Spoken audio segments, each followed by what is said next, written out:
जय जगन्नाथ सांग माने तड़का बायरीना को आपण मानकु बहुत बहुत स्वागत। आज आम तैयारी करवा चिकेन पिज्जा घरे तैयारी करवा ता पुणी रेस्टोरेंट स्टाइल रे चिकेन पिज्जा तैयारी करबा पई मु किछि बोनलेस चिकेन को नहीं जाइछि। सांग माने वीडियोटी को बिल्कुल स्किप न करी देखंतु जा द्वारा आपण गोटे थर रे परफेक्ट पिज्जा तैयारी करि पारबे।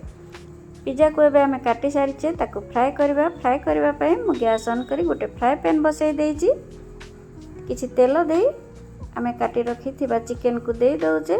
चिकेन देला परे सेथिरे दे दउची हाफ टी स्पून रो हल्दी पाउडर, किछि सेजवान चटनी देले हमर पिज्जाटी बहुत टेस्ट लागिवो। देखंतु सेजवान चटनी देला परे मु दे दउची आर कलर लागि काश्मीर रेड चिली पाउडर।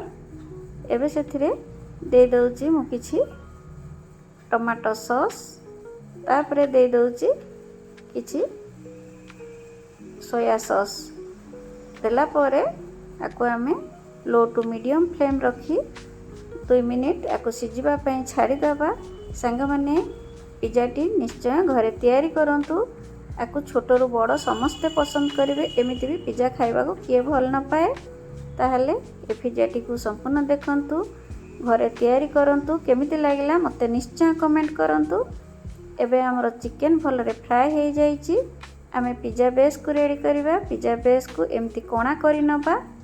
जते कोणा करबा हमर पिज्जा बेसटी सेते भलरे फ्राई हो पारिबो। पिज्जा बेस ऊपरे मु किछि पिज्जा सॉस, टमाटो सॉस और सेजवान चटनी दे देइछि। ता ऊपरे चिली फ्लेक्स दे दउछि। चिली फ्लेक्स भलरे देला परे आमे सेथिरे दे दबा किछि चीज को। देखंतु मु एबे चीज को चारि साइड रु दउछि। आमे पिज्जा को जेमिति कटिंग करवा सेमिति करी चारि साइड रु चीज दे दबा। एबे ता ऊपरे मु किछि मोज़रेला चीज को दे दउछि। चीज आमे जते अधिका दबा हमरो पिज्जाटी सेते टेस्ट लागिबो। ता ऊपरे एबे मु किछि सॉस दे दउछि आउ क्यूब साइज रे काटी रखिथिली पियाज ताकू दउछि। आउ किछि टमाटो को ताकू भी क्यूब साइज रे काटी रखिथिली ताकू दउछि। एबे हमरो पियाज टमाटो आमे भलरे एथिरे सजेई सारिचे। ता ऊपरे पुणी किछि चीज दबा। फाइनली एबे आमे फ्राइड चिकेन को दे दबा। सांग माने वीडियोटी को संपूर्ण देखंतु। भलो लागिले लाइक करंतु, शेयर करंतु। चैनल रे प्रथम थर देखुथिले निश्चय सब्सक्राइब करि नियंतु। पाखरे थिबा बेल आइकन को क्लिक करि नियंतु, जहा द्वारा आपण माने मोर सब वीडियो रो नोटिफिकेशन प्रथमे पाई परिबे।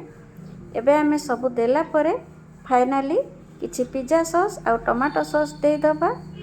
एबे आमे हमर पिज्जा को फ्राई करबा। सेथि पय मु किछि बटर और घियो दे देछि तावा रे। तापरे आमे पिज्जा को तावा ऊपर रखि दबा। 10 रु 15 मिनिट घोड़े की छाड़ीबा।